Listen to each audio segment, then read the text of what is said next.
تحلیل دوجکن یک شنبه 2 آذر 404. خب حمایت های دوجکن اگه بخوایم همین الان اول کار بهتون بگم، ببینید الان دوجکن حدود 143 هزارمه، یعنی حالا بگیم حدود 14 صدم.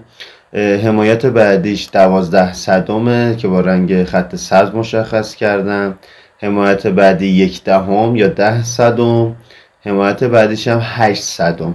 حالا کدوم محدوده خرید مناسبیه که با من همراه باشیم بهتون میگم با دلیل.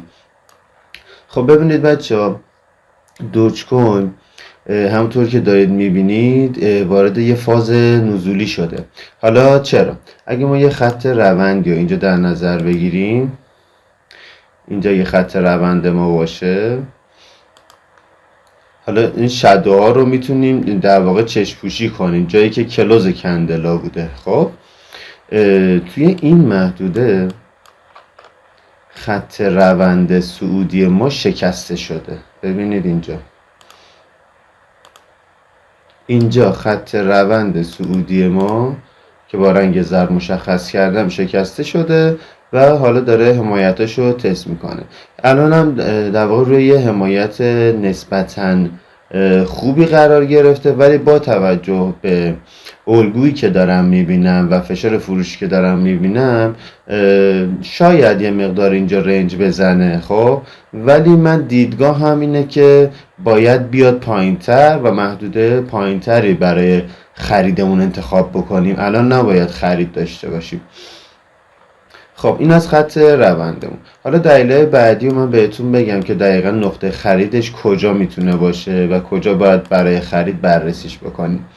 همونطور که میبینید اینجا ما یه الگوی ریزشی داریم. ببینید این محدوده و اینجا مگه یه مقاومت براش رسم بکنیم، یه چنین الگویی تشکیل داده که ما توی الگوی کلاسیک بهش میگیم الگوی ریزشی. خب اگه در واقع درصد ریزش رو بخوایم حساب بکنی، اگه به اندازه این قاعده حالا بگیم مثلث باشه در نظر بگیریم 47%. خب پس از اینجایی که شکست انجام شده ما توقع داریم 47% ریزش داشته باشه. تقریبا میشه این محدوده حدود همون 900. حدود 900. حالا من باکسش رو براتون میکشم. میشه این محدوده که شادو هم خورده. ما این محدوده رو باید برای خرید کندلا رو بررسی بکنیم، ببینیم که آیا اینجا کندلا چه واکنشی به ما نشون میدن تا برای خرید به سمت بالا ازش استفاده بکنیم. خب طبق این الگوی ریزشی که اینجا داریم، خط روندی که شکسته و سیگنال فروش به ما داده و عرضم به خدمتتون که ایچیموکا هم اگه ما نگاه بکنیم میبینیم که ایچیموکا هم اینجا تنکانسن که خط آبیه کیجونسن رو شکسته و سیگنال فروش به ما داده و ابرم قرمزه. پس ببینید تایم فریمی که ما داریم بررسی میکنیم تایم فریم هفتگیه. خب تایم فریم هفتگی همونطور که توی آموزش‌ها بهتون گفتم میتونه دیدگاه خوبی رو به ما بده تا تصمیم بهتری رو بگیریم. خب پس از نظر ایچیموکا هم بررسیش کردیم. دیدگاه ما اینه که دوجکن میتونه به سمت پایین حرکت بکنه. یعنی با توجه به دلیلی که براتون میارم دوجکن الان نمیتونه رو به بالا بره، باید به یه حمایت خیلی خوب برسه تا بتونه در واقع انرژیشو جمع بکنه و به سمت بالا حرکت بکنه.